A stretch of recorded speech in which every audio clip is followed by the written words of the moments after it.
Hi guys, today I'm going to be doing my April wrap-up, and this month I read 5 books, which is the same amount as I did last month. And also I have an announcement to make at the end of the video, so make sure to stay tuned till then. So let's get into the wrap-up. So the first book that I read this month, or last month actually, is a book that you guys probably have heard me talk about like a billion times already, because I think it's been in my last 2 or 3 videos, and that is The Winter's Curse by Marie Rakuski. So yeah, as you can tell, I've already talked about this so many times, and you guys know it's my favorite, or one of my favorites this year.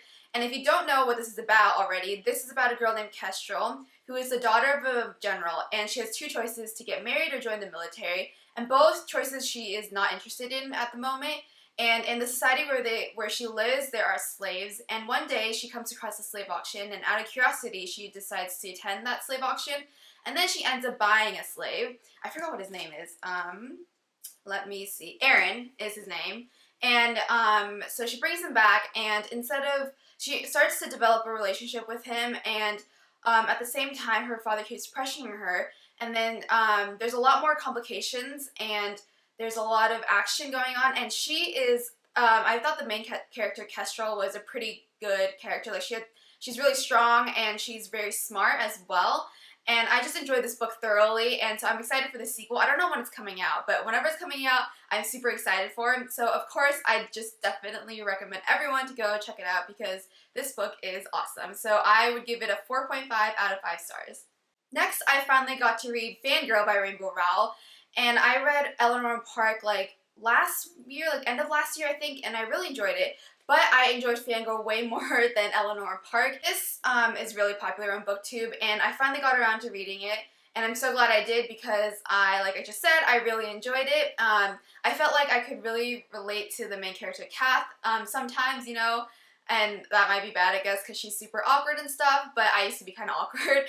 And yeah, and all the characters besides like Levi and what's her name, Reagan, they just seem like awesome people, and I really enjoyed the storyline. And so overall I would give this a 5 out of 5. It's like a super cute, adorable, fun read. The last 3 books that I read are all part of the same series, and that is the Shatter Me series. So I have Shatter Me, Unravel Me, and Ignite Me, and I flew through these books. Like, I think I read these 3 books in like 4 or 5 days, because I really wanted to just like read it nonstop and like finish it like in 2 days or 3 days, like 1 book a day. But that was impossible because I had homework and tests and stuff, so I read it as fast as I could because I really couldn't put it down.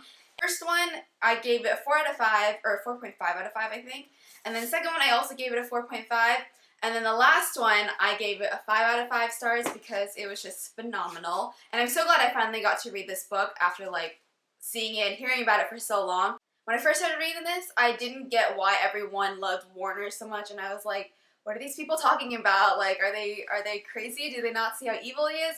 But of course, as you read more, you start to find out a lot of things and stuff, so I totally understand all of you girls, like, swooning over Warner and stuff. I'll admit that her writing at first threw me a little off because it was super, I guess, flowery, if that makes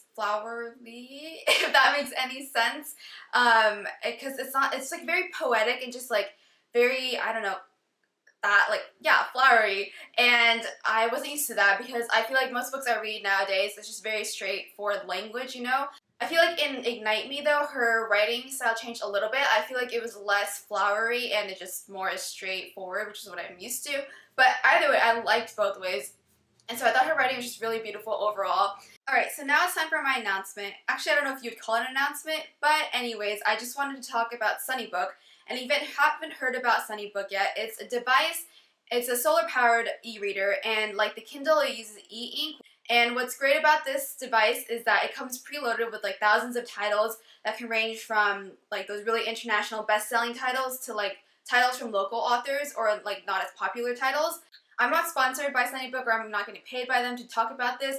I just wanted to talk about it because I feel like this is a great product that supports a good cause, and that is to help fight illiteracy, because I feel like illiteracy is a huge problem in our world, and that leads to even more problems. So I feel like SunnyBook is help alleviating this problem, and because you're giving people the opportunity to read and learn, and this is something that they might not have a chance to otherwise because they lack, you know, like I said earlier, like they lack power, internet access. This device is great for places that lack modern infrastructure, so places without internet access or like a power source. For example, on their website they now have a few projects up and they're all in Africa and they're just all for schools, and they're requesting, I forgot how many specifically, but they're requesting a few e-readers. And how this works is that you buy an e-reader, and one e-reader costs $58, and then what you do is that after you buy it, it gets sent out to whatever place, and then you can track where it goes. And then after the lending term, so each lending term is 6 months, you get it back after 6 months, and then you can either decide to keep it for yourself or you can send it out to a new place. And so what I think is great about this is that you can get it back and keep giving it out, so it's like a cycle, and it just goes to many different countries, many different places. So since it's solar powered, you don't need an outlet to charge it. You just need to put it under the sun for a few hours and it gets all charged up and ready to use. So I'm going to be leaving a link down below to their website, and in case you're interested or you just want to find out more information, I tried to explain this as best I could, but if you didn't really understand what I was saying, that's what the website's for. So that's the end of my wrap up and the announcement. Hopefully this maybe gave you some ideas on what you might want to read next. Let me know what you guys read in the month of April or what you plan on rereading this month. And that's it. So I hope you guys enjoyed this video. Thanks for watching.